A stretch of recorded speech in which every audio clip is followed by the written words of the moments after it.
Un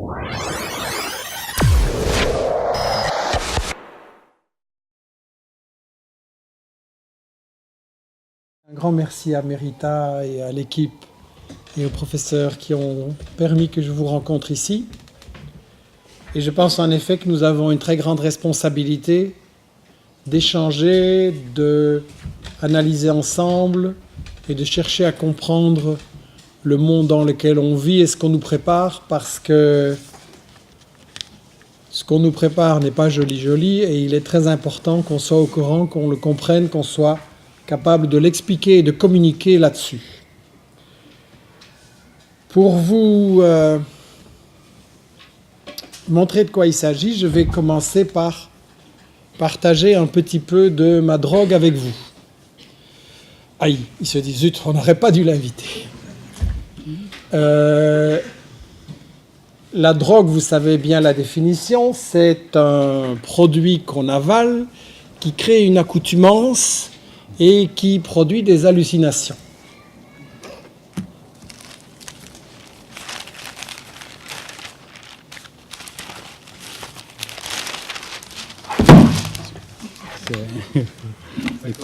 La voici donc. On va regarder dans un journal pris au hasard, il se fait que c'est celui qui me gâche mon petit déjeuner tous les matins depuis X années, donc voilà. Et on va regarder les pages internationales et on va voir ce qu'on nous dit et ce qu'on ne nous dit pas. Dans les pages internationales, vous avez Astrid, la princesse, monte au front contre la malaria. Et elle va au Cambodge, et on est dans l'humanitaire, l'élite de la Belgique qui aide les pauvres Cambodgiens à lutter contre la malaria. C'est évidemment une très belle idée. Le problème, c'est que si les Cambodgiens et les Asiatiques et les Africains n'arrivent pas à se débarrasser de la malaria, une maladie qu'on pourrait aujourd'hui facilement non seulement guérir, mais prévenir et éliminer, c'est à cause de l'élite de pays comme la Belgique, qui empêche des pays africains, par exemple,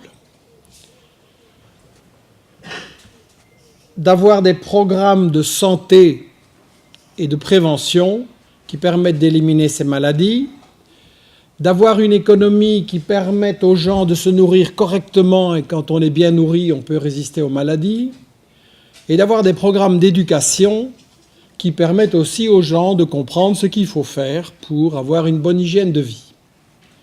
Et si ça n'est pas possible en Afrique, c'est parce que quand les représentants de notre élite vont en Afrique, c'est pour dire diminuez vos budgets santé, diminuez vos budgets éducation, diminuez les salaires des gens, privatisez vos entreprises et remboursez votre dette, qui est une dette crapuleuse qui a été imposée à ces gens pour les obliger à nous acheter plein de trucs. Donc, s'il y a encore la malaria aujourd'hui en Afrique, ce qui ne devrait vraiment plus exister depuis longtemps, c'est à cause du 1% qui dirige la Belgique. Et la princesse Astrid n'a pas choisi la famille dans laquelle elle vit, mais si elle veut se rendre utile, c'est ça qu'elle devrait, à mon avis, expliquer, plutôt que de faire semblant d'aller aider les pauvres Africains ou Asiatiques. Bien entendu, si elle fait ça, je ne sais pas si elle sera encore interviewée dans le soir, mais c'est un choix. Un autre article au-dessus, mais on va être bref, c'est Italie, pas d'alternative à une grande coalition. Le soir, prône une coalition soi-disant droite et gauche ensemble pour faire passer l'austérité de l'Europe. Le soir menait la campagne avant pour M. Monti, qui a perdu les élections, et qui a appliqué le beau programme du néolibéralisme qui fait que maintenant, les Italiens vivent de plus en plus mal, sauf 1 ou 2%, et qu'ils sont dans le complet désarroi. Mais ça, on ne va pas mettre dans l'article. Plus de 100 morts en Irak, mais ça fait toujours partie des brèves. Et on ne va pas dire qui les tue et qui est responsable du drame en Irak, excusez-moi. Et on ne va pas dire que depuis que les États-Unis, dont nous sommes les alliés officiels, s'occupent de ce pays, tout va de plus en plus mal. on était là aller pour les aider et les sauver, tout va de plus en plus mal, en ce sens que une personne sur 6 en Afrique est réfugiée, a quitté sa maison, sa ville, son pays.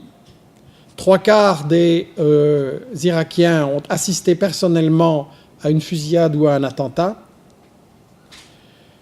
La torture officielle des États-Unis et les escadrons de la mort sévissent aux États-Unis. La moitié de la population vit dans des bidonvilles, la moitié. Après avoir détruit toute une série d'usines, d'écoles et d'hôpitaux, on se retrouve avec la situation que la moitié des enfants de 6 à 12 ans ne vont pas à l'école, alors qu'avant, le niveau de l'enseignement, c'était quasiment comme en Europe. On ne va pas nous dire non plus que 3 millions d'Irakiennes, de femmes irakiennes sont veuves, que seulement 8% d'entre elles touchent une pension, et que la solution qu'on propose aux autres, c'est soit la polygamie, soit la prostitution. Soi-disant les États-Unis qui allaient en Afghanistan, rappelez-vous, pour sauver les femmes afghanes. Donc, de ça, on ne parlera pas dans le soir, on va toujours présenter les États-Unis comme étant en train d'essayer d'aider les Irakiens ou de chercher la solution au problème, alors qu'ils ne sont pas la solution, ils sont le problème. Et ça ne peut pas être dans les médias. Et à la page suivante, on a notre beau ministre des Affaires étrangères qui reçoit le vice-président des États-Unis, Kerry, et Véronique Yessel signe un article plein de blabla. Et bien sûr, nous faisons front commun contre le terrorisme. On va voir tout à l'heure quel rôle vraiment les États-Unis jouent avec le terrorisme. Et c'est en fait un copier-coller de la version des États-Unis sur la situation du monde. Après, vous avez une enquête du FBI dans le Caucase. On s'intéresse maintenant qu'il y a eu un attentat à Boston, et évidemment, c'est bien triste. On s'intéresse aux islamistes et aux terroristes que les États-Unis ont soutenus et financés en Afghanistan, en Tchétchénie et en Bosnie et au Kosovo. Mais là, c'était pour la bonne cause, c'était pour la liberté. Mais maintenant que certains de ces terroristes, un peu dans la confusion, se retournent contre les États-Unis, là, c'est vraiment des terroristes. Et là, Mme Kessel recopie la version de Washington et de la CIA. Il y en a encore un sur la Russie, c'est du même tonneau. Si on prend un journal qui s'appelle Libération, mais qui est tout sauf libéré, on a Damas accusé d'utiliser des armes chimiques. Ça, je ne pensais pas qu'on allait nous la refaire aussi vite et aussi facilement, mais on le ressort. Il n'y a jamais aucun pays dans le monde qui a utilisé plus les armes chimiques et biologiques que les États-Unis. Mais c'est chaque fois les méchants qui sont accusés d'utiliser des armes chimiques. Et puis encore dans Libération, la France frappée en plein Tripoli. C'est pas la France, c'est une certaine politique par des gens que la France a utilisés en Libye et en Syrie, et là c'était des gentils combattants de la liberté, et maintenant elle les combat au Mali, et là c'est des méchants terroristes, et évidemment, c'est pas Libération ou Le Monde qui va nous expliquer ça. Le problème, c'est que dans cette version des médias, on nous présente le Nord, l'Occident, comme vous voulez, les États-Unis et l'Europe, comme étant la solution et les puissances qui vont aider les pauvres gens du Sud qui ne sont pas capables, on le sait, de se débrouiller par eux-mêmes. Et donc nous allons les aider, par exemple en leur faisant des prêts de la Banque mondiale et du FMI et des trucs comme ça, parce qu'ils n'ont pas assez d'argent, on se demande pourquoi, et ils ne s'en sortent pas, donc on va les aider avec des prêts. Je viens de lire ce mois-ci un bouquin étonnant, remarquable, qui s'appelle « Les confessions d'un assassin financier ». Certains le connaissent peut-être, et ceux qui ne le connaissent pas, j'en fais la pub, c'est vraiment à lire. Et si vous lisez ça, vous pouvez arrêter votre abonnement au soir à Libé et éventuellement à la télé. Et vous allez voir pourquoi. John Perkins il s'appelle lui-même « J'étais un assassin financier ». Et donc il a travaillé pour une firme qui officiellement vendait des programmes d'ingénierie et de construction un peu partout dans le monde, dans le tiers-monde. Et il se présentait donc comme un économiste et il allait dans les pays du tiers-monde, Afrique, Asie, Amérique latine. Et voilà comment on lui présente son boulot quand il commence. Premièrement, je devais justifier d'énormes prêts internationaux dont l'argent serait redirigé vers Main, c'est la compagnie qui l'emploie, et d'autres compagnies américaines plus connues comme Bechtel, Halliburton, très active en Irak notamment, Stone Webster et Brown & Root, par le biais de grands projets de construction et d'ingénierie. C'est-à-dire qu'il est chargé de persuader les dirigeants de pays pauvres d'Afrique et d'Amérique latine qui doivent absolument construire des énormes centrales électriques parce que leur pays va se développer et que ça leur rapportera et que donc avec ça ils pourront rembourser, qu'il faut aussi faire des routes, des aéroports, tout ce qui va avec, comme par hasard d'ailleurs tout ce qui aide à exporter les produits, les matières premières, les ressources de ce pays. Et donc, il est chargé de leur vendre d'énormes travaux. Mais je dis énormes. Il donne beaucoup d'exemples sur une série de pays. Deuxièmement, dit-il, je devais mener à la banqueroute les États qui recevraient ces prêts. Je ne me suis pas trompé, je relis. Je devais mener à la banqueroute les États qui recevraient ces prêts. Je devais les mettre en faillite. Je devais les obliger à contracter une dette qu'ils ne pouvaient pas rembourser, de sorte que ils seraient à jamais redevables à leurs créanciers et constitueraient donc des cibles faciles quand nous aurions besoin d'obtenir leur faveur sous forme de bases militaires, de vote aux Nations Unies ou de l'accès au pétrole et à d'autres ressources naturelles. Et donc il donne toute une série d'exemples à propos d'une série de pays qui effectivement ont été volontairement mis en faillite pour les rendre dépendants et pouvoir continuer à les piller et à les utiliser. Ça, c'est donc ce qu'il appelle être un assassin financier. Et il dit, j'étais un parmi quelques centaines, et maintenant il y en a des milliers. Mais là, il a commencé sa carrière dans les années 60-70. Et il dit, maintenant il y en a des milliers, il y en a encore plus. Et il explique que l'aide n'était absolument pas une aide, mais un piège. Et sur la dette, il dit ceci: notre empire global des États-Unis dépend largement du fait que le dollar est la principale monnaie internationale et que ce sont les États-Unis qui en impriment. Ainsi, nous prêtons de l'argent à des pays comme l'Équateur, tout en sachant très bien qu'ils ne pourront jamais le rembourser. En fait, nous ne voulons pas qu'ils payent leurs dettes, puisque c'est ce non-paiement qui nous procure une influence sur eux. Et il dit, voilà donc ça, la soi-disant aide, la soi-disant dette, en fait, ça veut dire qu'on leur fait un prêt pour qu'ils puissent acheter plein de trucs à des sociétés des États-Unis, de sorte que les États-Unis impriment des dollars qui ne quittent pas les États-Unis, et on appelle ça une aide au Sud. Et après, vous avez des générations et des générations qui sont obligées de se serrer la ceinture pour rembourser ça. Et il dit en plus, on oblige ces États à diminuer comme je le disais au début, à diminuer leur budget de l'éducation, de la santé, à diminuer les salaires, à vendre leurs entreprises. Et donc, on les plonge absolument dans la catastrophe, dans la banqueroute, exprès. Et alors il dit,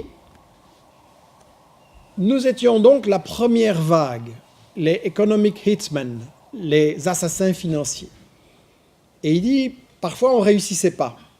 Parfois on échouait, parfois on tombait sur un dirigeant honnête ou qui voulait absolument défendre ses intérêts, ou quelqu'un qui préférait travailler avec une autre grande puissance. Et alors, dit-il, les deuxièmes qu'on envoyait dans ces pays, c'était ce qu'il appelle les chacals, c'est-à-dire les assassins tout court. Et donc vous avez eu dans les années 60, 70, 80, une série de dirigeants en Amérique latine, par exemple, Panama, Équateur, tout ça, qui avaient un programme très indépendant pour leur pays, qui voulaient résister aux multinationales, qui avaient des projets, et qui sont inexplicablement morts dans des accidents d'avions, d'hélicoptères, ou ceci ou cela. Et il explique que tout le monde dans sa profession sait très bien qu'ils ont été assassinés. Et il disait parfois les chacals ne réussissaient pas, et alors la troisième vague, c'est l'armée. Et donc c'est très important de voir la vision globale de la politique des États-Unis dans cette affaire-là. 1, les assassins financiers, 2, les assassins tout court, 3, l'armée. Et de bien voir la stratégie globale. En m'introduisant, on a signalé que mon tout premier bouquin, ça a été Attention médias sur la première guerre contre l'Irak. Et je suis un peu tombé des nues. Je n'avais pas travaillé sur la politique internationale et le Moyen-Orient. Je faisais plutôt du journalisme sur les questions sociales en Belgique. Et donc je suis tombé des nues en découvrant à quel point on nous mentait dans cette guerre en Irak. Et maintenant, avec tout ce que j'ai lu depuis, je vois que j'étais encore bien naïf il y a 20 ans quand j'ai décrit la guerre en Irak. Et que, d'ailleurs, Perkins m'a appris toute une série de choses absolument étonnantes sur la guerre contre l'Irak. Et il dit par exemple qu'en Irak, Saddam Hussein, on avait envoyé des assassins financiers et des assassins tout court en Irak pendant des années, et que c'est parce qu'ils ont échoué qu'on a envoyé l'armée. Et ce qui est intéressant, c'est qu'il dit lui-même, il raconte, c'est assez au jour le jour, comme c'est un journal, il raconte, et alors un jour il dit que il lit la presse des États-Unis du matin, et la guerre en Irak vient de commencer, et il dit voilà, ces articles ne contenaient rien qui pût indiquer que ce qui arrivait à l'Irak en 2003 était la continuation d'une honteuse histoire. Qu'en fait la guerre, ça c'est quelque chose que je dis souvent, la guerre est la continuation de la politique, d'accord, mais surtout de l'économie. La guerre, c'est la continuation de l'économie. Et je reviendrai tout à l'heure sur ce que Perkins, comment il juge les médias à la suite de son expérience. Mais on va maintenant aborder le thème central que je voulais traiter, la guerre humanitaire. Ça n'existe pas, mais rassurez-vous, je ne vais pas partir. On va en parler quand même. Il n'y a pas de guerre humanitaire, jamais. Toute guerre est économique ou stratégique. Et stratégique veut dire pour contrôler une région qui économiquement est intéressante. Donc fondamentalement, toute guerre est économique. Et ce qui est important aussi quand on parle de guerre, c'est de ne pas s'en tenir à la définition classique où les États-Unis, la France ou des pays comme ça interviennent, bombardent, éventuellement débarquent, etc. La guerre classique. Il est très important de voir que tout aussi fréquentes, plus peut-être, sont les guerres indirectes. C'est-à-dire que les États-Unis font la guerre, on appelle ça en anglais par proxys, par intermédiaire, et donc ils font la guerre par pion interposé, ils font se battre les gens entre eux. Ça, c'est moins visible, moins cher. En cas de problème, on peut dire c'est pas moi. Et en fait, quand on regarde l'ensemble des guerres que nous avons eues depuis 25 ans, on va dire, elles confirment qu'on est toujours dans une guerre économique, une guerre pour la recolonisation du monde, une guerre pour le contrôle des ressources, et finalement une guerre pour la domination mondiale. Alors avant de les parcourir rapidement, il y a une raison à tout ça. La raison, c'est l'économie, justement. Pourquoi ils font la guerre ? On essaye de nous faire croire souvent que c'est parce que tel ou tel président des États-Unis a un caractère un peu ceci, un peu cow-boy, ou ceci ou cela. Et au moment de Bush, c'était vraiment ça la chanson. La guerre, c'est à cause de Bush. Puis arrive un suivant, plus calme, beaucoup plus habile dans ses discours, et encore plus de guerre qu'avant. Donc, il faudrait nous dire. Et en fait, ça n'a rien à voir avec le caractère d'un président. De toute façon, ce n'est pas les présidents qui décident, c'est les multinationales derrière. Et la guerre, c'est fondamentalement une réponse et une tentative de sortir de la crise économique dans laquelle notre système capitaliste se débat. Non pas depuis 73 et la crise pétrolière, comme on l'a dit, mais en fait depuis 65. Parce que quand j'étais jeune, on nous disait tout va bien, le capitalisme se développe, les ouvriers vont pouvoir acheter une voiture, une maison, un frigo, partir en vacances, tout va bien. Le capitalisme, c'est vraiment le meilleur système possible. Et puis ce qui s'est passé, c'est qu'à partir de 65, et encore plus à partir de 70, le taux de profit moyen des entreprises a baissé. Ils ont eu de plus en plus de mal à trouver des débouchés. La concurrence est devenue plus forte. Et donc, il y a eu un ralentissement de l'économie. Vous pouvez voir les taux de profit, les taux d'emploi qui commencent à chuter. Et comment est-ce qu'on s'en sort? On s'en sort en allant dans le tiers-monde. Et les capitaux que les multinationales des États-Unis ou d'Europe n'arrivaient plus à investir de façon utile ici, ils les ont investis dans le tiers-monde. Et c'est là qu'a commencé le problème de la dette. C'est qu'ils les ont investis en allant persuader des gouvernements, des présidents du tiers-monde de leur acheter plein de trucs. Comme ça, on faisait encore tourner les usines. Et ils n'avaient pas de quoi acheter, tout le monde le savait, ça fait rien, on vous prête. Et au début, on vous prête à 4%, ça va, c'est remboursable, puis tout d'un coup, les taux passent à 16 ou 17%. Et là, c'est la faillite. Dont Perkins explique que c'était une faillite voulue, une faillite programmée. Bien. Donc, pendant un certain temps, on reporte la crise des pays du Nord sur les pays du Sud, mais je ne vais pas détailler pourquoi, au bout d'un certain temps, ça ne marche plus. Et donc, en fait, on se retrouve avec une crise économique qui dure là depuis 40 ans et dont le système s'en sort par la guerre. Et la guerre, ça sert à quoi, platement? Ça sert à contrôler des ressources, pétrole, gaz, eau, uranium, or, minerais, coltan, diamants, la biodiversité, les ressources alimentaires. Tout devient maintenant l'objet d'une bataille économique, politique, corruption et militaire. Et donc la guerre, essentiellement, c'est pour se constituer des sources de revenus énormes, parce que tout simplement, ces matières premières, on ne les paye pas. Une multinationale va dans le Sud, se fait des bénéfices énormes sur des matières premières qu'elle ne paye pas, la population reste dans la pauvreté ou s'enfonce dans la pauvreté, et c'est aussi le but. Si vous êtes une multinationale qui va extraire les richesses des pays du Sud, est-ce que vous avez envie de payer des gros salaires? Non. Vos bénéfices seront d'autant plus élevés que les salaires seront bas. Donc c'est le but. Et on graisse la patte au dictateur pour que les salaires restent bas. Et donc, la guerre, ça sert à piller ces ressources et ça sert aussi à priver les concurrents des ressources. Parce que je vous ai parlé de la crise économique du système mondial. Et là, on est avec des grands blocs qui sont les États-Unis, l'Europe, le Japon. Ça, c'est les trois grandes économies, les trois grands blocs qu'on a. Et ils sont tous en train de se faire la guerre pour le contrôle de ces matières premières. Parce que contrôler l'accès au pétrole ou au gaz ou à l'eau, c'est une manière d'avoir un avantage décisif sur les autres, de pouvoir les faire chanter. Et d'ailleurs, dans le bouquin de Perkins, il raconte que le président du Panama, il a été carrément renversé et kidnappé parce qu'il voulait construire un deuxième canal de Panama avec les Japonais et que les États-Unis avaient décidé que ça devait se faire avec eux, pour une raison aussi simple. Donc, la guerre est leur manière de résoudre la crise économique qu'ils ont créée eux-mêmes, en ne payant pas les gens ou en les licenciant le plus possible. Mais ça, on est dans la contradiction fondamentale du système. Parce que, qu'est-ce que c'est être un bon capitaliste?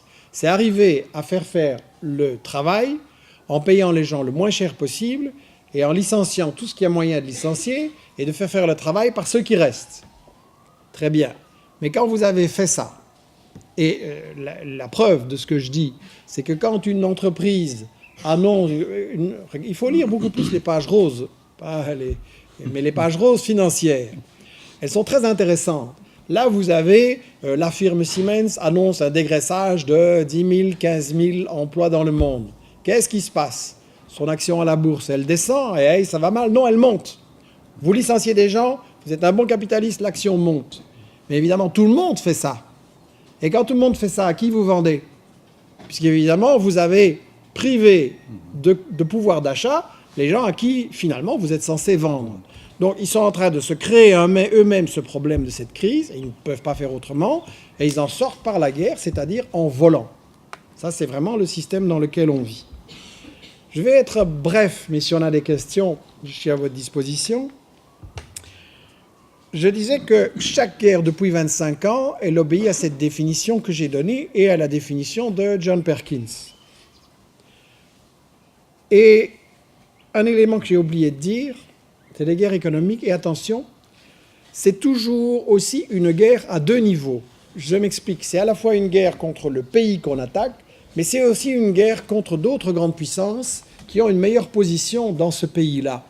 Quand on a fait la guerre, quand les États-Unis ont fait la première guerre contre l'Irak, c'était aussi une guerre contre la France qui avait des contrats avec l'Irak et qui, elle, ne voulait pas du tout faire cette guerre. D'ailleurs, Chirac a recommencé après en s'opposant à la guerre de Bush. Et donc, c'est une manière de... Une guerre a toujours au moins deux dimensions. Et donc, quand les États-Unis font la guerre en Irak, c'est pour Exxon contre Total. Ça doit être très clair. Et quand les États-Unis font la guerre, quand la France, pardon, fait la guerre au Mali, et que les États-Unis disent par la bouche de la représentante à l'ONU, Susan Rice, les États-Unis disent avec toute leur politesse, This war is a shit. Cette guerre, c'est une merde. En parlant de leurs alliés, la France. Et donc pourquoi ? Parce que la France et les États-Unis sont en grande bataille pour savoir qui va contrôler les richesses de l'Afrique. Et historiquement, l'Afrique est contrôlée par le colonialisme français et britannique. Et les États-Unis sont bien d'accord avec les Français et les Britanniques qu'en tout cas l'Afrique ne peut pas appartenir aux Africains et que ce n'est pas à eux à décider ce qu'on fait des ressources et avoir des idées fantaisistes comme éliminer la pauvreté avec les ressources naturelles. Mais après, les États-Unis, la France et la Grande-Bretagne ne sont pas du tout d'accord entre eux sur qui va profiter de ce gâteau. Et donc on fait la guerre là, et c'est pour ça que j'attire votre attention sur des guerres indirectes, on fait la guerre par proxy. Si Paris a le gouvernement en place, les États-Unis financent une guérilla sécessionniste, ou l'inverse. Et donc on provoque des guerres civiles dans toute une série de pays pour occuper la bonne position et rafler les contrats. J'avais mentionné Panama en 89. La guerre contre la Yougoslavie, c'est aussi une guerre stratégique. Pas que la Yougoslavie ait des très grandes richesses, mais elle donnait un très mauvais exemple en Europe, à savoir qu'elle avait gardé de son passé socialiste un système de sécurité sociale, un système de protection sociale, toute une organisation. Pour vous donner une idée, dans les usines, les directeurs étaient élus par les travailleurs. C'est évidemment impensable dans notre beau système capitaliste, et donc il fallait mettre ça au pas. Et stratégiquement, la Yougoslavie pouvait être un allié pour l'Union soviétique dans un premier temps, enfin non, la Russie à ce moment-là, et lui donner un accès à la Méditerranée. Et les États-Unis considèrent que la Méditerranée, c'est à eux, que personne ne doit venir s'en mêler, et donc il fallait prendre le contrôle de la Yougoslavie, et ça a réussi. La guerre contre l'Afghanistan n'est pas une guerre directement pour les ressources de l'Afghanistan, enfin que je sache, mais c'est une guerre pour sa position stratégique. Quand vous regardez la carte de l'Asie, vous voyez que l'Afghanistan, c'est vraiment au centre de la région qui a le plus grand potentiel de croissance économique dans le monde. Et Obama vient de dire, après sa réinvestiture, que dorénavant, les États-Unis allaient se concentrer sur l'Asie, que ça c'était le plus important, qu'on allait renforcer les troupes en Asie. Et l'Afghanistan est au centre d'un continent où vous avez trois grandes puissances dont les États-Unis ne veulent absolument pas qu'elles s'allient entre elles, à savoir la Russie, la Chine et l'Iran.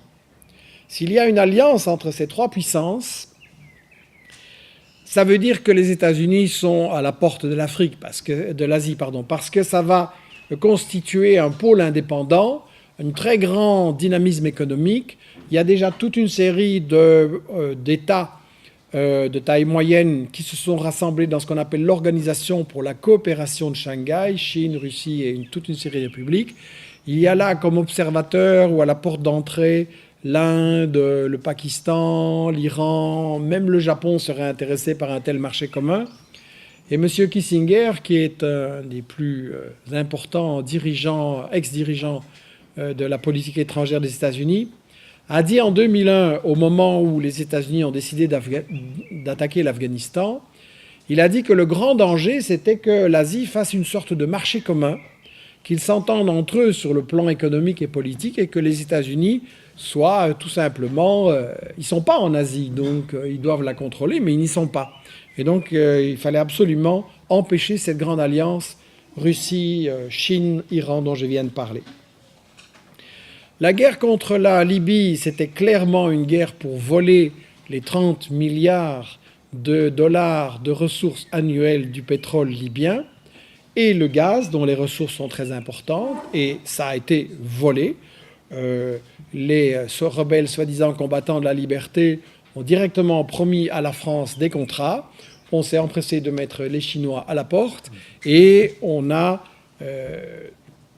offert des cadeaux à ceux qui en fait avaient sponsorisé la guerre et les bombardements de l'OTAN.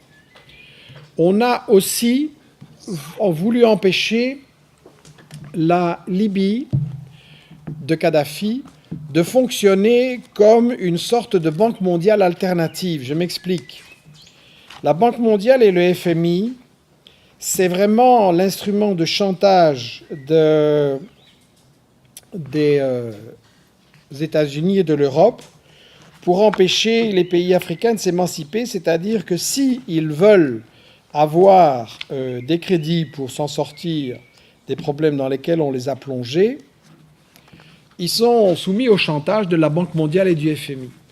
Et donc, qu'est-ce qu'il a fait Kadhafi avec l'argent de son pétrole? Il a dit 2 ou 3 fois à des pays africains, ben moi, je vais vous financer ça. Et hop, quelques centaines de millions de dollars pour tel ou tel projet. Évidemment, les États-Unis et l'Europe étaient absolument furieux. Et dans ce livre, j'ai cité des exemples de cette chose-là. Ils ont financé des rizières, ils ont financé des installations pour la transformation du café, parce que, prenons le café, c'est un très bon exemple. Le café est évidemment produit en Afrique essentiellement, en Amérique latine, mais en Afrique, vous avez des gros producteurs d'Afrique, de café. Qui fait le gros du profit sur le café qu'on vous vend dans les supermarchés? Ce n'est pas les pays africains en question. Jean Ziegler a montré ça dans ses bouquins. Il voit à peine 10% du prix que vous payez. Et donc tout ça, c'est les intermédiaires qui sont en fait 4 grosses boîtes qui contrôlent l'ensemble du café au niveau mondial, qui sont toutes des multinationales du Nord et qui gagnent tout. Et Kadhafi, un beau jour, il a dit, ben moi je vais vous faire un prêt, un don, pour que vous puissiez faire la torréfaction, l'emballage, le packaging, et comme ça vous allez gagner plus. Évidemment, les multinationales occidentales étaient furieuses. Et voilà le vrai crime de Kadhafi, qui n'était pas un ange. Mais ce n'est pas le problème, parce que si on s'attaque à des dirigeants qui ne sont pas des anges, les États-Unis ont du travail, ils doivent renverser en Arabie Saoudite, au Qatar, aux Émirats, et tous les dictateurs qu'ils ont installés en Afrique et ailleurs. Et qui sont encore en train maintenant d'installer en renversant des gouvernements élus et en les remplaçant par des dictateurs. Donc, vous voyez, ce n'est pas le problème dictature ou de démocratie, c'est le problème qui va voler les ressources naturelles. La guerre sur la Libye, c'était donc ça. La guerre contre la Syrie, c'est évidemment pour protéger Israël, qui est le flic du pétrole, le flic du Moyen-Orient, au service des États-Unis et de l'Europe, qui finance l'armée d'Israël pour attaquer les Palestiniens. Ça doit être dit clairement. Nous avons des ministres qui font semblant de verser des larmes de crocodile, qu'il faudrait quand même qu'Israël soit plus raisonnable et qu'on arrive à une solution et que le Dieu fasse des efforts et blablabla. Ce sont des larmes de crocodile, ce sont des hypocrites, comme il a été très bien montré dans le livre de David Cronin, que je vous recommande. L'Europe finance et arme Israël pour bombarder les Palestiniens et détruire des écoles, des hôpitaux, les envoyer en prison sans procès et leur rendre la vie impossible. Okay? Donc ça doit être dit clairement. C'est pas ça qui va me faire inviter plus dans le soir et dans la RTBF et RTL, mais la vérité a ses droits. La Syrie, donc, il faut l'empêcher de contester Israël et surtout, je vous ai parlé d'Iran il y a 2 minutes, tout ce qui se passe là, au Moyen-Orient depuis quelques années, c'est la préparation de l'attaque contre l'Iran. L'Iran, c'est un grand morceau. C'est une population qui a vécu une dictature militaire épouvantable avec le Shah d'Iran. Il faut rappeler que nous, les Occidentaux, qui adorons la démocratie et blablabla, qu'est-ce que nous avons fait quand il y avait un Premier ministre élu en Iran? Nous l'avons renversé avec un coup d'État, nous, les services secrets britanniques et de la CIA, avec l'appui, vous pouvez aller relire ce que Le Soir, Le Monde et compagnie écrivaient à l'époque, avec l'appui de tous les pays occidentaux, nous l'avons renversé et nous l'avons remplacé par le Shah d'Iran, un des dictateurs les plus sanglants de ces 50 dernières années, avec une police politique, la SAVAK, qui torturait, qui a fait 30 000 victimes. Et pendant ce temps-là, vous avez dans Paris Match et dans le Soir Magazine et dans ce genre de trucs, j'ai l'âge de m'en souvenir, des jolis reportages où on voyait le Shah d'Iran avec sa belle jeune femme moderne et bien habillée et tout. Et ça, c'était vraiment les souverains progressistes. Et donc, on faisait l'apologie de tortionnaires qui avaient du sang sur les mains dans le Soir, dans Le Monde, à l'RTBF et partout. Ça doit être dit clairement aussi. Et donc, pourquoi je parle de l'Iran ? Parce que on ne peut pas, les Iraniens, du coup, avec tout ce qu'on leur a fait, ils savent très bien qui sont les États-Unis, ils n'en veulent pas. Donc il faut d'abord les isoler. Pour les isoler, il faut détruire la résistance palestinienne, il faut détruire la résistance du Hezbollah au Liban, il faut détruire la Syrie, et à ce moment-là, on pourra s'en prendre à l'Iran d'une manière ou d'une autre. C'est donc très très important, quand on voit dans les médias qu'on montre le doigt sur un problème avec « Ah, les Palestiniens, ils font ceci », ou « Bachar, il fait ça », ou « le Hezbollah, il fait ça ». C'est très important de ne pas suivre le doigt, mais de faire le zoom arrière et de regarder l'ensemble du tableau. Ils veulent quoi ? Ils veulent attaquer qui ? Et ça va se passer comment ? On a la recette. C'est mis dans Perkins, c'est mis dans une série de bouquins. On a la recette. C'est pas mis dans Le Soir et compagnie, mais c'est justement pour ça qu'il faut tourner la page et lire ce qui vraiment nous informe et pas des hallucinations. Donc la Syrie, je dis pas que Bachar est un ange, c'est pas ça la question, mais la question c'est pourquoi on l'attaque et par qui on veut le remplacer. Si on veut le remplacer par ceux qu'on a mis au pouvoir en Libye, je ne suis pas sûr que le peuple syrien il va s'en porter mieux après. La guerre au Mali, c'est clairement parce que, d'abord c'est une région globalement, c'est pas le Mali tout seul. Vous aviez des militaires de gauche au Mali qui en avaient marre du pillage, de la corruption et de se faire attaquer par des sécessionnistes sans pouvoir riposter. Et donc la France a décidé un embargo contre les armes pour empêcher l'armée malienne de se défendre contre la sécession. Et puis elle vient se présenter en Zorro super sauveur alors qu'elle a empêché les Maliens de se défendre. Et évidemment, c'est pas pour la beauté pas par amour des Maliens qu'on intervient. Vous n'avez qu'à demander aux Maliens qui vivent en France et qui se font expulser par charter comment la France les adore. Et la vraie raison, c'est évidemment une raison très simple, l'or, l'uranium du Niger voisin, les gisements, l'Algérie voisine avec le gaz et le pétrole, encore un pays emmerdant et qu'on veut essayer d'isoler. Et donc, il faut le dire, la guerre de la France au Mali, en Syrie, en Libye et tous ses alliés, que nous, Belgique, nous soutenons avec les taxes de vos parents, je signale, c'est une guerre coloniale. C'est une guerre pour recoloniser des ressources qui nous ont échappé et qu'on veut récupérer pour faire plus de fric pour le 1% qui a tout à dire en Belgique. Voilà. Ce qui est très important, c'est que toute cette guerre, j'ai donné quelques exemples en Afrique, je pourrais encore en parler d'autres. L'Érythrée, c'est un des prochains pays qui va être attaqué. Et aussi, parce que je suis une politique trop indépendante. Le Moyen-Orient, j'en ai pas parlé beaucoup aujourd'hui, mais l'ensemble des guerres qui sont faites contre les peuples arabes, en fait, il y a une finalité globale à ça. Et l'ennemi principal des États-Unis, dont nous sommes officiellement les alliés, l'ennemi principal, c'est la Chine. La Chine est une menace parce que, qu'elle reste socialiste ou qu'elle devienne capitaliste, ce n'est pas le problème, c'est un rival, enfin c'est un problème pour les Chinois, une discussion importante, mais pour les États-Unis, ils s'en fichent. Si c'est un rival, il faut absolument l'écraser, l'affaiblir.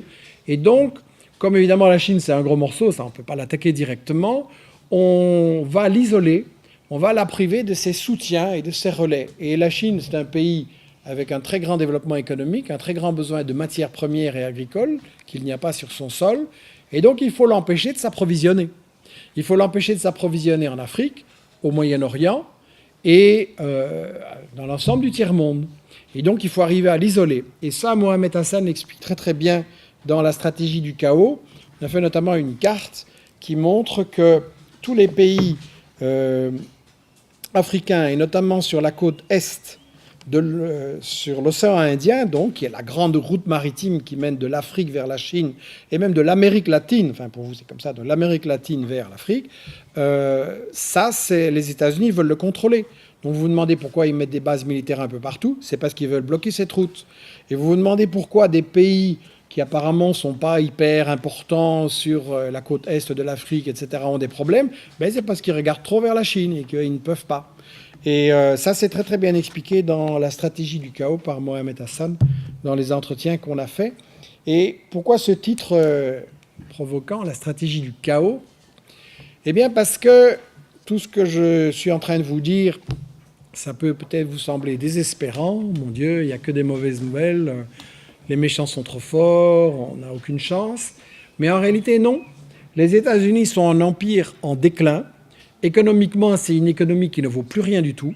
Elle tient parce que la réserve mondiale, financière internationale, c'est le dollar.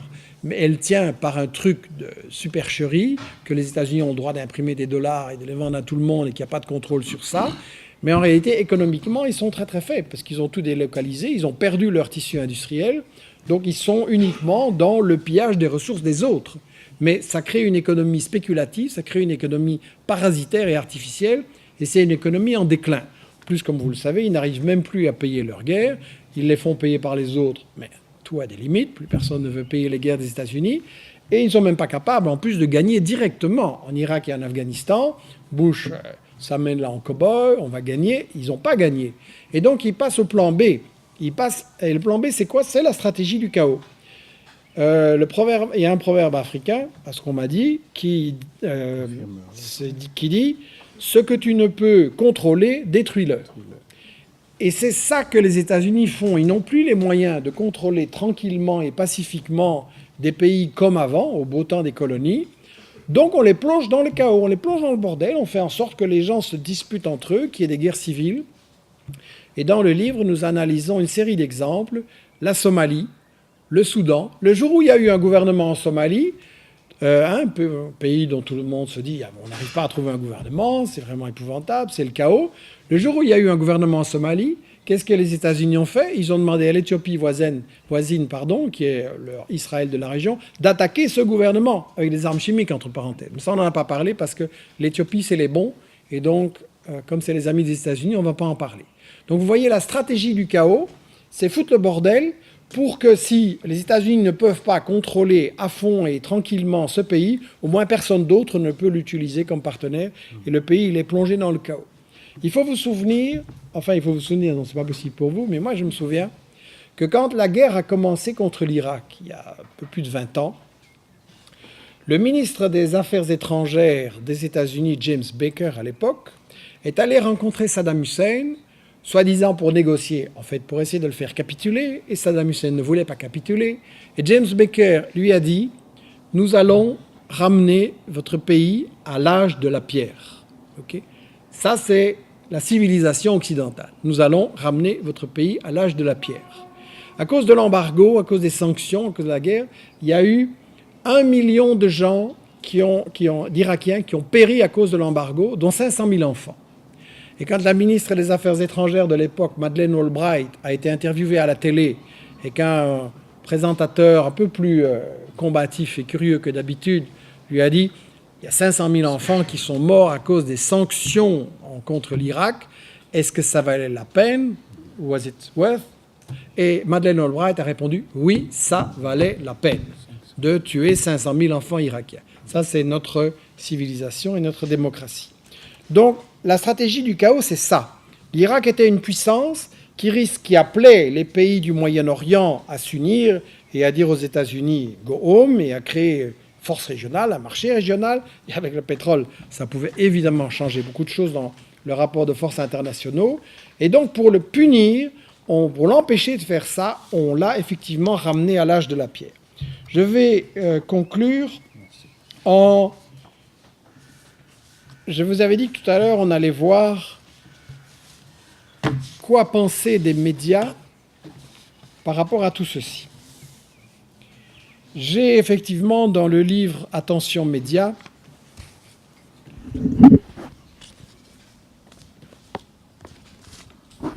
j'ai abordé la question du système du fonctionnement des médias et mais seulement comme je suis un complotiste, un conspirationniste et voilà, plein de fantasmes, Je ne suis pas crédible, donc on va plutôt voir ce que John Perkins, qui est un homme très bien élevé, qui a travaillé donc pour la CIA et pour les meilleures firmes des États-Unis, on va voir ce qu'il il explique des médias.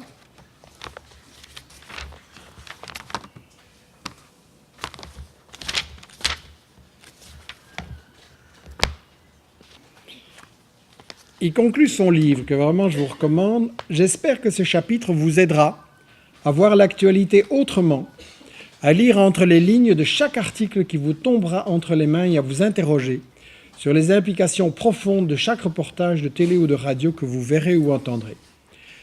Les choses ne sont pas ce qu'elles paraissent. Et là, il parle des différentes stations télé des États-Unis. NBC appartient à General Electric. ABC à Disney, CBS à Viacom et CNN fait partie du gigantesque conglomérat AOL Time Warner. La plupart de nos journaux, magazines et maisons d'édition appartiennent à de grandes compagnies internationales qui les manipulent à leur gré. Nos médias font partie de ce qu'il appelle la corporatocratie, c'est-à-dire le pouvoir des grosses sociétés, des grosses multinationales. Donc voilà l'avis de Perkins. Et puis après, j'avais aussi cité dans Les 7 péchés d'Hugo Chavez une analyse, mais est-ce que je vais la retrouver ?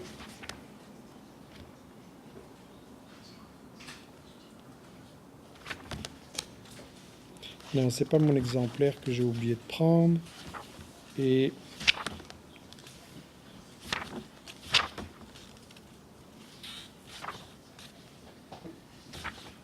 non. De mémoire, c'était pourtant une bonne référence, c'est Albert Einstein. Albert Einstein a écrit en 1949 un article très intéressant où il analyse la société capitaliste, son fonctionnement économique et politique, et où il dit qu'en fait, il n'y a pas de démocratie, que les entreprises décident tout et contrôlent le système politique, Albert Einstein, et où il dit aussi que les médias sont contrôlés par des grandes entreprises et que donc on ne peut pas y trouver la vérité. Pour ceux qui sont intéressés, je pourrais vous fournir la citation exacte qui est dans le bouquin. Ah oui, c'est une chose que... Ouais. Donc je pourrais vous fournir cette citation sans problème. Pourquoi je conclus sur cette analyse globale des médias ? J'insiste que j'ai parlé des médias, je n'ai pas parlé des journalistes. Il y a des journalistes qui ne sont pas contents avec la situation que j'ai décrite, qui se rendent compte de ça, qui font ce qu'ils peuvent. Mais globalement, le problème, c'est que ce n'est pas les journalistes qui décident, mais leurs patrons, les patrons des médias, et c'est là qu'est le problème. Et là, j'insiste et je termine par ce point, parce que là, on va parler de vous. C'est là que vous entrez en scène et que vous avez une responsabilité énorme. Si les médias ne parlent pas des choses importantes comme les assassins financiers, les assassins tout court et les raisons des guerres, si au lieu de ça, on nous raconte des histoires sur tel dictateur, sur les armes chimiques et blablabla, il y a une raison. C'est que les médias et les multinationales qui, grosso modo, contrôlent les médias ou les sources des médias, n'ont évidemment pas intérêt à ce que les simples gens soient au courant de pourquoi on fait la guerre. Hein ? Si on vient dire à vos parents, et bientôt à vous en tant que futurs contribuables, viens, donne-moi tes taxes, je vais aller bombarder des écoles et des hôpitaux avec, vous allez dire non. Et donc, il est interdit que vous sachiez pourquoi on fait la guerre et que vous sachiez aussi qu'est-ce qui se passe vraiment dans la guerre et qu'on vous montre les vraies victimes.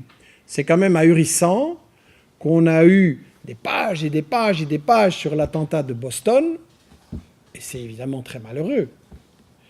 Mais ça se passe tous les jours, ça, en Irak et en Afghanistan. Et c'est des gens qui n'ont pas de visage, qui n'ont pas de nom, dont on ne va pas parler, on va dire c'est une fatalité, c'est les sauvages, c'est les talibans. Non, c'est les États-Unis, c'est le résultat des États-Unis, ça se passe tous les jours. Sans parler des morts de la faim.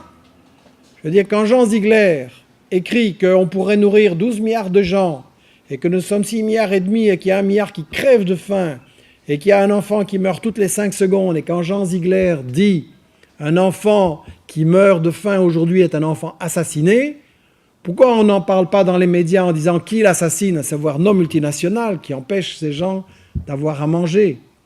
Donc, ça ne va pas changer. Et pourquoi j'insiste sur ça? C'est parce que votre responsabilité, c'est de faire l'info. Et que vous vous destiniez à devenir journaliste ou dans la communication ou pas, mon discours, il s'adresse à tout le monde. Il faut appliquer ce que je dis absolument partout. Si on veut un monde sans guerre, si on veut un monde où on élimine la faim, les grandes maladies, l'analphabétisme, et où il y a un avenir pour vos gosses, pour les gosses d'Afrique, d'Amérique latine, etc., il faut qu'on change le système. Et la première question, c'est qu'il faut qu'on change l'info, c'est-à-dire qu'on fasse l'info nous-mêmes. Et donc maintenant, avec Internet et avec les différents moyens de communication, il y a moyen, ça ne coûte plus des fortunes, et il est parfaitement possible d'informer les gens sur les médias mensonges et sur l'info qu'on leur cache. Et il est parfaitement possible de donner la parole aux gens de là-bas. Donc, c'est ça que je voudrais vous appeler à faire, soit directement si vous êtes dans les métiers de la com, soit indirectement par Internet, en parlant au travail, aux amis, etc., en combattant les médias mensonges. Et je pense que vraiment, si vous voulez qu'on vive dans un monde sans la guerre et la pauvreté, et un monde où vos enfants seront beaucoup plus heureux, c'est vraiment ça qu'il faut appliquer. Nous sommes tous des journalistes. Je vous remercie. Ce sont des bonnes questions. Je vais commencer par celle à laquelle je n'ai pas de réponse, parce que le grand problème des journalistes qui prétendent tout savoir et qui se présentent pour Dieu, c'est très dangereux. Et donc le journaliste n'est pas celui qui prétend tout savoir. Mais la question, elle m'interpelle beaucoup, le rôle des photographes. Mais quoique j'ai beaucoup aimé faire de la photo, y compris de la photo de reportage social dans une vie antérieure. Avec Internet maintenant et avec la situation que vous décrivez, avec ce déferlement d'images, je suis convaincu que l'image en général et la photo a un grand rôle à jouer, mais j'aimerais bien d'avoir une réflexion sur comment on pourrait faire ça et organiser ça. Je vois qu'Internet, pour le moment, on a des sites d'articles, on a Dailymotion, YouTube avec des vidéos, on a des animations, et la photo a l'air encore un peu de ne pas avoir vraiment trouvé sa place.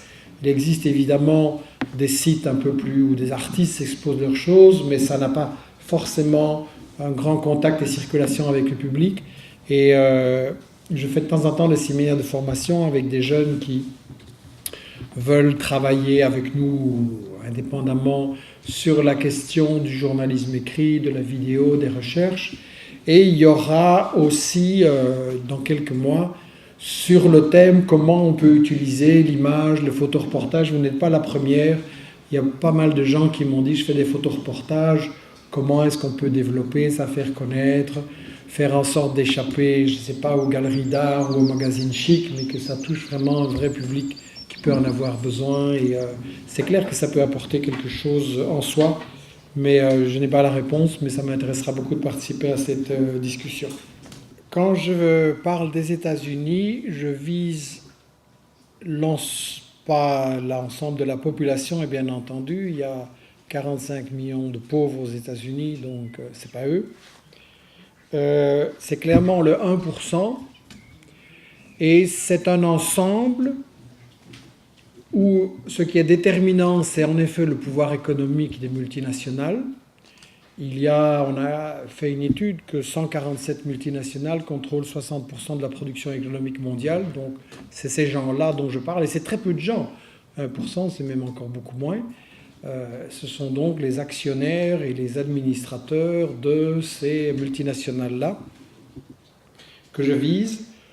Le pouvoir politique en est une extension et ce n'est pas nouveau. Ça se voit plus maintenant, mais ce n'est pas nouveau.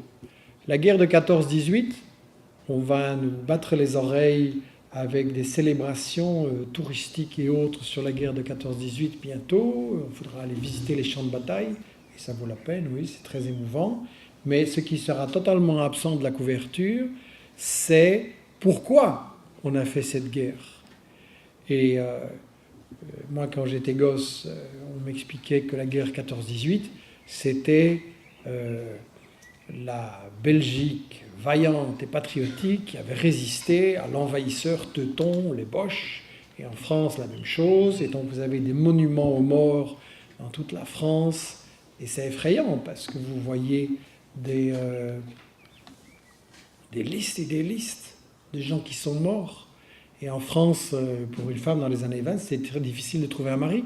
Il y a eu 10 millions de morts dans cette guerre, vous imaginez. Et donc, on disait aux Français que c'était contre l'impérialisme allemand, on disait en Allemagne que c'était contre les impérialistes français et britanniques. Et la vérité de tout ça, c'est un écrivain de l'époque, Anatole France, qui disait « On croit mourir pour la patrie, on meurt pour des industriels ».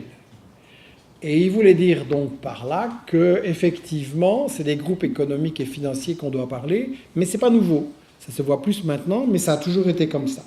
Et effectivement, les médias en faisaient et en font partie, et l'intégration est plus forte. Voilà ce que je pense qu'il faut dire sur effectivement quels sont les acteurs économiques fondamentaux. Et c'est pour ça que j'ai dit tout à l'heure, la guerre est la continuation de la politique, oui, mais surtout de l'économie. Maintenant, qu'est-ce qui arrivera avec la Chine? C'est une question qui dépend d'abord des Chinois. Pour le moment, la Chine n'est pas du tout sur le même pied, ne joue pas le même rôle et n'a pas en général les mêmes pratiques que les États-Unis et l'Europe, et ne fait pas la guerre pour contrôler des pays et n'a pas la même attitude. Et d'ailleurs, beaucoup de pays africains sont plutôt contents de trouver un partenaire alternatif, plus intéressant, plus correct en général, en tout cas au niveau des relations d'État. Si la Chine tourne mal, il sera temps de faire la même analyse, mais je ne voudrais pas qu'elle serve de prétexte. Et attention, dans nos médias belges, français, des États-Unis, ouais, l'impérialisme chinois en Afrique, ok, ça fait 100 ans que vous volez et assassinez l'Afrique, donc d'abord on balaye devant votre propre porte pour ça, et après les Africains seront en position de déterminer leur sort, et qu'on arrête de nous faire peur avec un épouvantail chinois pour cacher le colonialisme français, belge, etc. Sur la question qui a été... sur le fait que la guerre se fait aussi chez nous et qu'il y a une construction de l'ennemi intérieur. C'est très important, en effet. Ce qui me préoccupe beaucoup dans l'évolution des dernières années, c'est la montée de l'islamophobie. À savoir, on a réussi à construire dans le discours médiatique, aux États-Unis et puis en Europe, l'image du musulman qui est dangereux, du musulman qui, à cause de sa religion, est fanatique, terroriste, tout ça.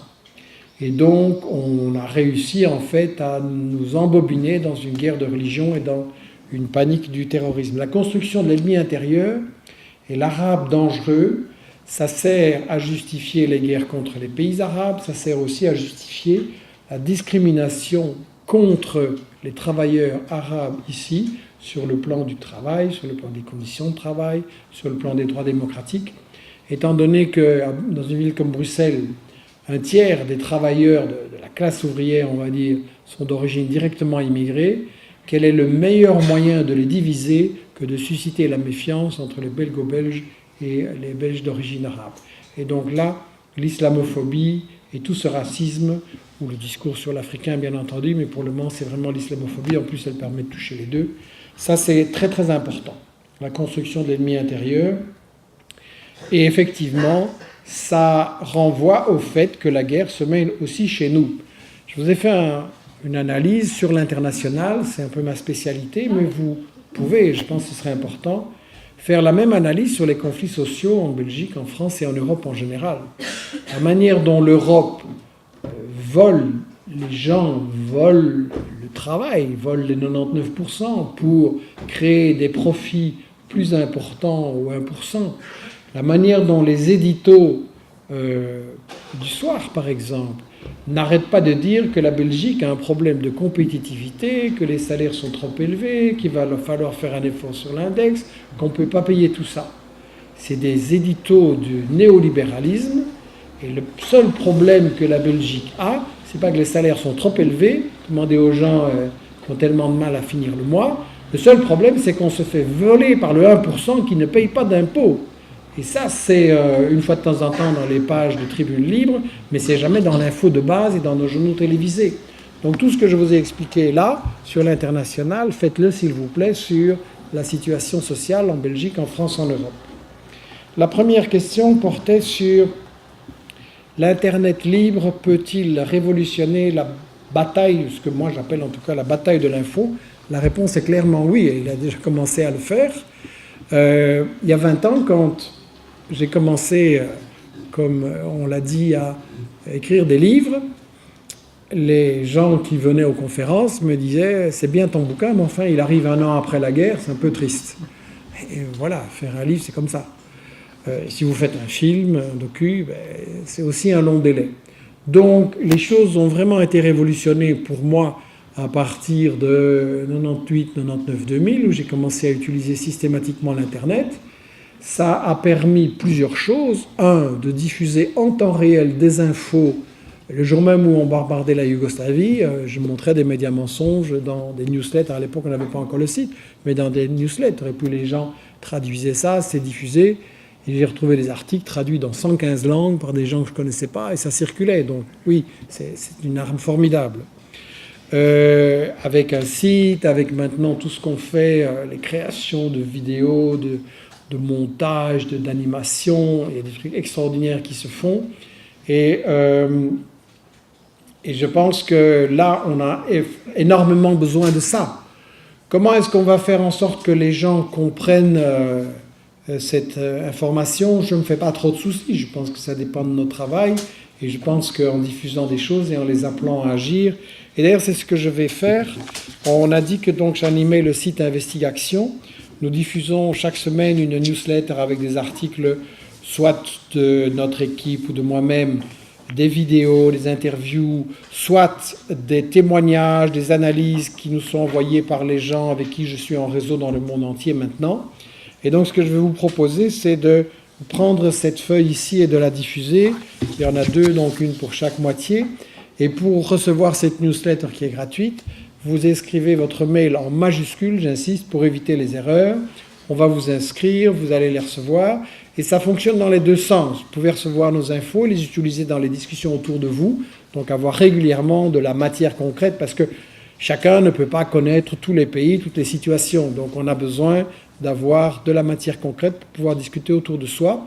Mais ça fonctionne aussi dans l'autre sens. C'est-à-dire que si vous êtes actif autour d'un pays, d'une question, si vous êtes en contact avec des Palestiniens, des Congolais, des Latinos, etc., vous pouvez nous envoyer leurs témoignages, leurs analyses. Vous pouvez aussi faire des vidéos, des animations, des trucs, nous les envoyer, nous poser des questions sur « j'ai vu ça », est-ce que c'est un média mensonge, est-ce que c'est crédible? On essaye de faire un truc vraiment interactif et de répondre le plus possible aux gens, et on vous proposera de faire des choses et de donner des coups de main. On a besoin de traducteurs, on a besoin de gens qui corrigent l'orthographe, ça c'est un grand problème. On a besoin de gens qui établissent des contacts pour chercher de la documentation. J'ai des bouquins en préparation, on cherche des gens pour faire des recherches et des dossiers. Donc là, effectivement, oui, l'Internet libre, c'est la bataille décisive à mener, je pense. Et c'est pas pour rien que, je ne sais plus si c'est Dick Cheney ou Rumsfeld, enfin un des salauds de la bande à Bush, a déclaré qu'il fallait considérer Internet comme une guerre. Et donc, eux sont très actifs pour investir Facebook, Twitter, des sites, des soi-disant experts de ceci ou de cela. Ils sont déjà hyper actifs sur Internet. Enfin, ils ont eu un peu de retard sur nous, mais ils sont très actifs. Et donc, c'est à nous. On a un grand avantage sur Internet, c'est qu'on est beaucoup plus nombreux qu'eux et on est beaucoup plus motivés. On ne travaille pas pour l'argent, on croit à ce qu'on fait. Et donc, on est une armée d'informations extraordinaire. Donc, si on arrive à prendre conscience de ça et à organiser ça, on va certainement gagner la bataille de l'information. Donc oui, je crois que c'est vraiment, ça a changé le potentiel pour nous. Cuba et ses médicaments et ses remèdes, c'est pas la première fois que j'entends dire à la RTBF ou dans d'autres médias, on ne sait pas, on n'a pas d'informations. Il y a différentes explications à ça. Il y a parfois la routine, la paresse. Il y a parfois aussi le fait qu'on oblige les journalistes à une course pour produire des infos. On les place dans des conditions de travail qui se dégradent et ils sont obligés de fournir des brefs pour Métro, des brefs pour un journal parlé, des brefs pour ceci ou pour cela. Et le problème des médias, c'est leur marchandisation. Ce n'est pas... dans le privé, c'est très clair. Le média n'est pas là pour nous informer.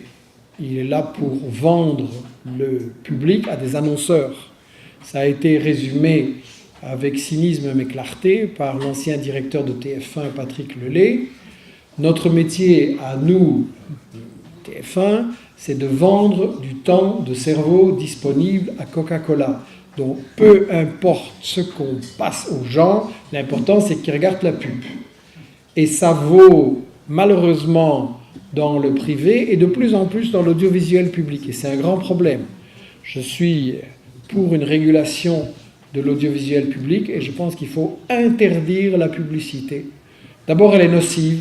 Je veux dire, montrer à des gosses qui doivent consommer du sucre et des saloperies et fabriquer des obèses et gâcher leur vie, ça c'est un crime qui devrait être interdit. Et quand vous analysez les pubs les unes après les autres, je ne sais pas s'il y en a une sur 100 qui a vraiment une utilité. Donc je pense que dans un service public, c'est pas rendre un service au public que de leur passer des mensonges, des attrape-nigauds qui les poussent à consommer des trucs souvent nocifs ou inutiles et à consommer trop. Et on rejoint la première question sur laquelle je vais arriver. Tout ça pour dire que les journalistes sont obligés de travailler trop vite. Et là, on a une grande différence avec notre système à nous. On peut prendre le temps d'enquêter, de vérifier. Moi, j'ai été en Libye, j'ai fait des reportages sur le terrain. Ça prend du temps, c'est pas rentable par rapport à ce qu'on produit, mais c'est une démarche d'information citoyenne. Si on veut la vérité, il ne faut pas se contenter de recopier des agences de presse qui sont aux mains des États-Unis, de la France, de la Grande-Bretagne. Il faut aller sur le terrain, il faut écouter les gens, il faut voir la situation sur place. Écouter les gens et pas seulement ceux qui parlent anglais et qui sont disponibles à travers Skype et je ne sais pas quoi. Donc,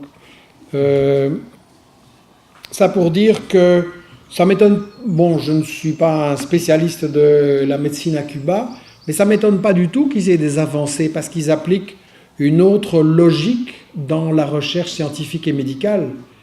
C'est quoi la recherche scientifique et médicale ici en Europe ou aux États-Unis ? Un type trouve un truc et vite il le cache. Et il prend un brevet pour que ça fasse du fric. Et la recherche scientifique, c'est le contraire. Avant, ça a toujours été un savant trouve un truc, il fait une communication, tout le monde en profite et on va plus loin. Et à Cuba, quand il y a un type qui trouve quelque chose, qu'est-ce qu'il fait ? Il le partage.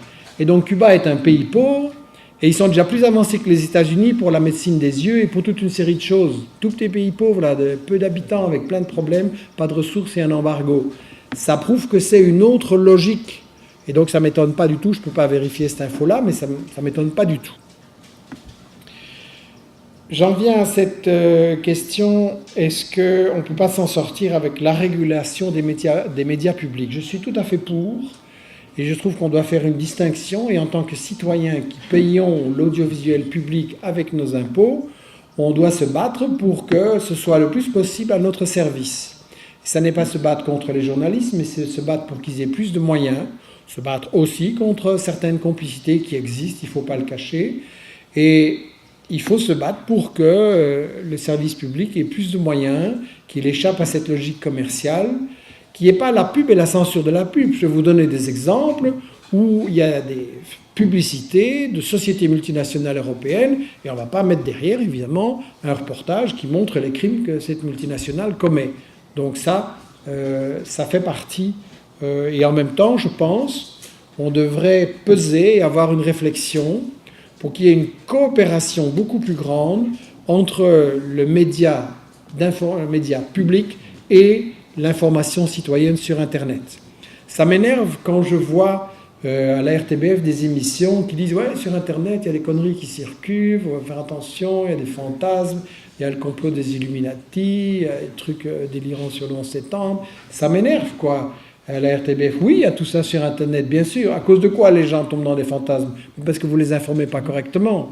Donc, il y a aussi sur Internet énormément de choses qui sont plus valables que l'info que vous donnez. Donc, il faut arrêter de faire cette guerre stupide et il faut commencer à réfléchir comment le service public pourrait beaucoup plus s'appuyer sur l'info des gens sur l'Internet.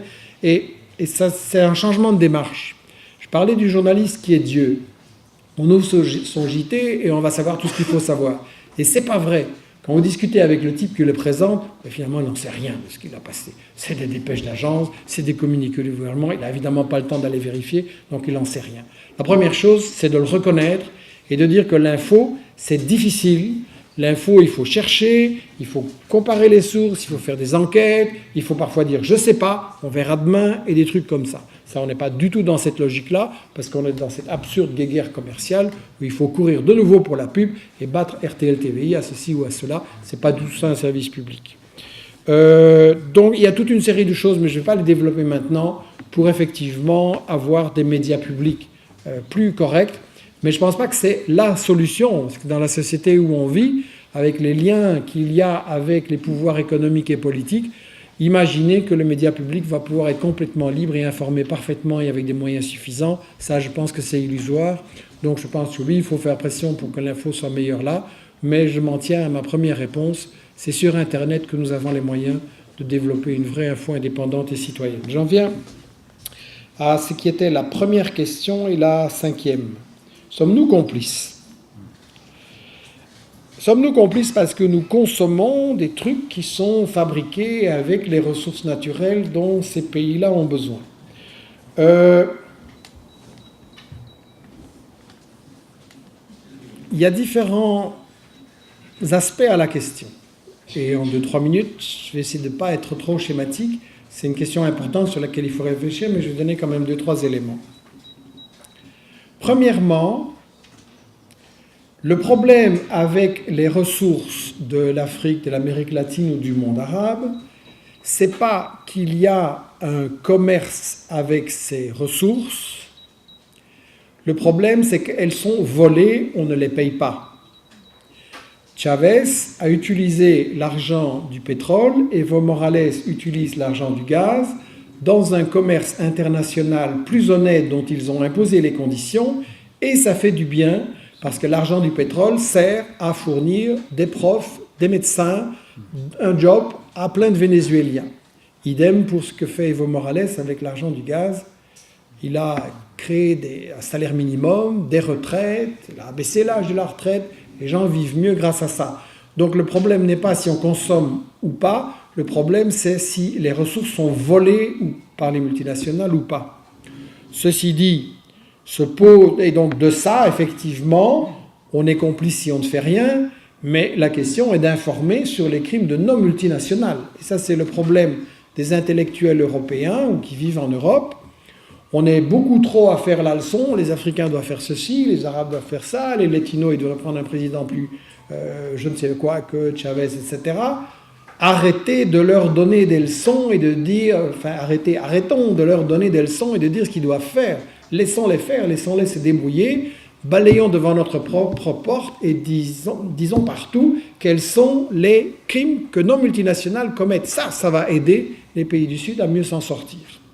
Donc voilà, je crois que, après, bien sûr, vous avez évidemment raison sur le plan du consumérisme, qu'on nous pousse à consommer trop de trucs inutilement chers, qui se détraquent volontairement. Je veux dire, dans quel système on vit où des multinationales payent des ingénieurs pour imaginer la panne qui fait que leur produit va se détraquer après 5 ans et qu'on doit remplacer la bagnole, la machine à lessiver le linge ou l'ordinateur, alors que tous ces trucs-là pourraient durer 20 ans. Et dans quel système on vit, quoi? Donc ça, évidemment, il y a tout le problème du consumérisme. Je ne suis pas pour vivre comme des moines.